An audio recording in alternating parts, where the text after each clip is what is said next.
High বন্ধুরা, আজকে আমি বানাচ্ছি লাউ দিয়ে সজনে ডাঁটা দিয়ে মুসুর ডাল। প্রথমে ডালটা আমি সিদ্ধ করে নেব। ডালটা সিদ্ধ হয়ে গেছে, গরম হয়ে গেছে। এতে আমি দিয়ে দিচ্ছি 5 ফোড়ন আর শুকনো লঙ্কা। এবারে দিয়ে দিচ্ছি সজনে ডাঁটা, নুন, হলুদ আর একটু আদা জিরে বাটা।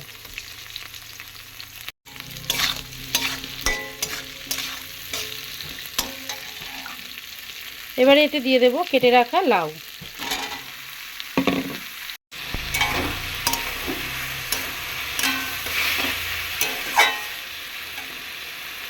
সবজিটা সিদ্ধ হয়ে গেছে, এবার সিদ্ধ করা ডালটা এতে আমি দিয়ে দিচ্ছি।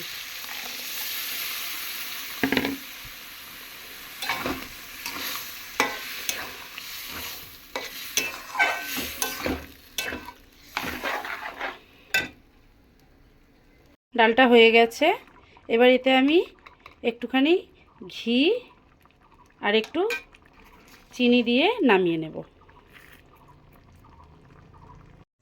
ডাল রেডি।